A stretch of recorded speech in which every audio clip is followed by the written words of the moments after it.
નમસ્કાર મિત્રો, હું આજે તમારા માટે એક સ્કિનના રિલેટેડ જે ફેસની આપણી સ્કિન છે એના રિલેટેડ એક પેક છે અને આપણે સ્કિનને આપણે એક્ટિવ મોર્નિંગમાં કેવી રીતે કરી શકીએ છીએ એના માટેની પણ વસ્તુ મેં તમને સાથે લઈને આવી છું કે કેવી રીતે સ્કિનને મોર્નિંગમાં એક્ટિવ કરી શકાય અને એના પર કયું પેક લગાવવાથી તમારા સન ટેન, પછી તમારા ચહેરાનો ડસ્ટ અને તમારી સ્કિન કેવી રીતે ક્લીન થાય, તમારા સ્કિનના પોસ્ચર કેવી રીતે ક્લીન થાય, એ બધી વસ્તુ હું આજે તમારા માટે લઈને આવી છું. તો ચલો આપણે વિડીયો સ્ટાર્ટ કરીએ. એના માટે તમારે વિડીયો એન્ડ સુધી જોવું પડશે. તો ચલો વિડીયો સ્ટાર્ટ કરીએ છીએ. તો એના માટે તમારે સૌથી પહેલું સ્ટેપ કરવાનું છે, તમારે મોઢું ધોવાનું.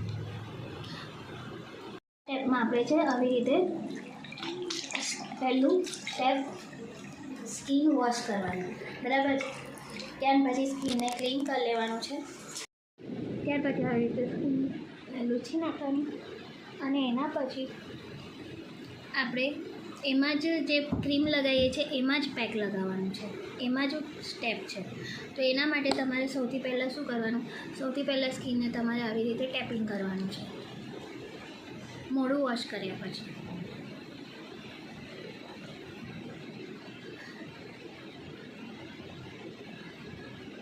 બરાબર છે. ત્યાર પછી સ્કિનને આમ ઉપરથી લઈને આમ ગોળ ગોળ સ્ટેપ ફેરવવાનું છે. પછી અહીંયાથી આવી રીતે તમારે આવી રીતે સ્કિન એક્ટિવ કરવાની છે. આવી રીતે તમારે સ્ટેપ કરવાના છે ને આવી રીતે તમારી સ્કિન ધીરે ધીરે એક્ટિવ થશે.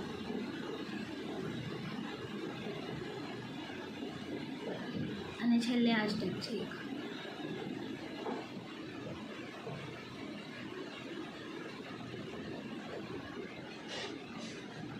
હવે હું તમને છે ને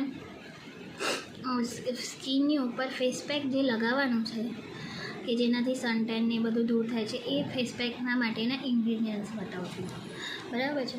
તો ચાલો આપણે જોઈ લઈએ. સૌથી પહેલાં ફેસ પેક માટેના ઇન્ગ્રીડિયન્ટ્સ, બરાબર છે. તો એના માટે સૌથી પહેલાં એક ચમચી તમારે લેવાનું છે.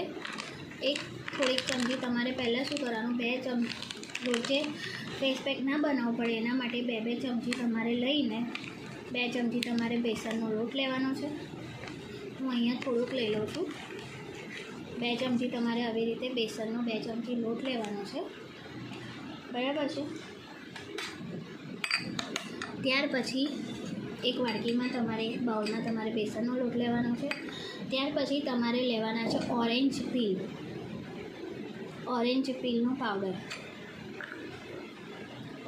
પીલનો પાવડર, બરાબર છે. આ મેં છે ને ઘરે હોમમેડ ઓરેન્જ પીલને તડકામાં સૂકવીને ઓરેન્જ પીલનો પાવડર બનાવ્યો છે. તમે એ છે ને માર્કેટ બેઝ પણ લઈ શકો છો, બરાબર છે. તો આવી રીતે 2 ચમચી આ અને 1 ચમચી આ બંને મિલાઈને એક વાડકીના બાઉલમાં મિશ્રણ કરીને રહેવા દેવાનું. તો રોજ તમારે અલગ અલગ ઇન્ગ્રીડિયન્ટ્સ ના લેવા પડે, બરાબર છે. ત્યાર પછી તમારે શું કરવાનું છે કે એના પછી મેં એવી જ રીતે રેડીમેડ એક પેક બનાવીને મૂક્યું છે જેમાં ચણાનો લોટ અને આ ઓરેન્જ પીલનો પાવડર જે મેં મિક્સ કરીને મૂકી રાખેલો છે, બરાબર છે. તો આવી રીતે હું ફેસ પેક પર લગાવવા માટે થોડોક આવો પાવડર લઈ લઉં છું ચમચીમાં, એક નાની વાડકીમાં, બરાબર છે. એ વાડકીમાં હું પાવડર લઈ લીધો છે, હજુ સહેજ લઈ લઉં છું, બરાબર. ત્યાર પછી તમારે એમાં લેવાનું છે મધ, બરાબર. તો એમાં તમારે નાખવાનું છે થોડુંક અડધી ચમચી જેટલું તમારે મધ નાખવાનું છે, બરાબર છે. તો મધ નાખ્યા પછી ત્યાર પછી બીજું એક નેક્સ્ટ ઇન્ગ્રીડિયન્ટ એ છે કાચું દૂધ કે જે આપણે ગરમ કર્યા વગરનું જે લઈએ છીએ એ દૂધ, બરાબર છે. એ દૂધ તમારે અંદર નાખવાનું છે અને પછી ધીરે ધીરે મિશ્રણને આવી રીતે મિશ્રણને છે ને ફરાઈને ગોળ ગોળ હલાવી દેવાનું છે તમારે.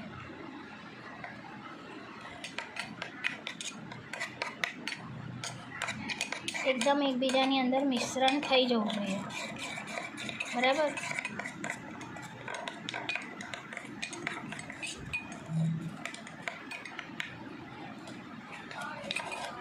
આવી રીતે તમારે એને હલાવી દેવાનું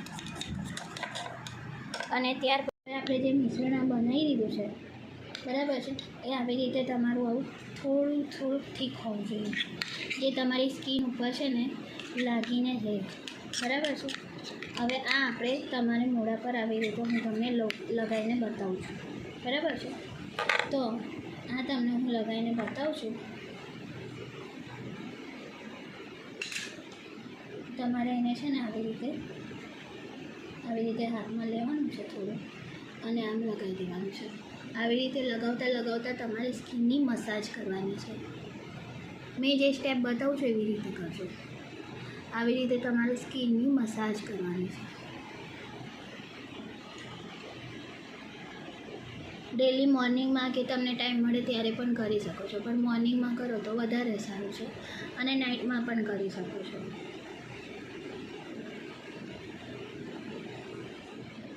બધી જગ્યાએ તમારે આવી રીતે લગાવી દેવાનું, પણ આંખોની અંદર ના જવું જોઈએ, એનું ખાસ ધ્યાન રાખજો.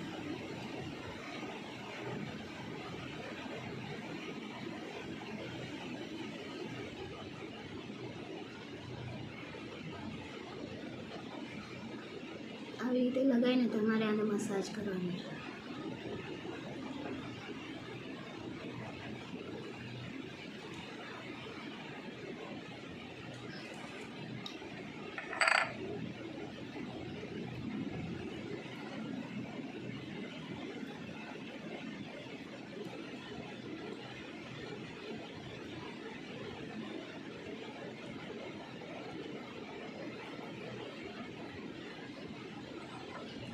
પછી આ થોડું સુકાઈ જાય એના માટે તમારે 10 થી 15 મિનિટ રાહ જોવાની છે કે આ થોડુંક સુકાઈ જાય, બરાબર.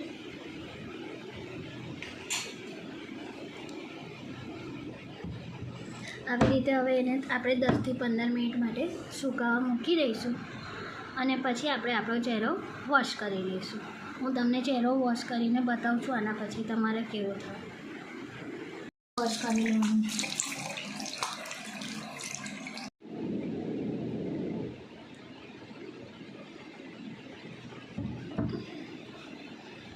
જો મારી સ્કિન એક જ વાર તમારે પેક લગાવવાથી કેટલી સ્કિનમાં ફરક આવે છે, જો મેં તમને નજીકથી બતાવું છું, બરાબર છે. તો આવી રીતે આ પેક તમે ડેલી લગાવજો તો તમારી સ્કિનમાં અવશ્ય ફરક પડશે, બરાબર છે.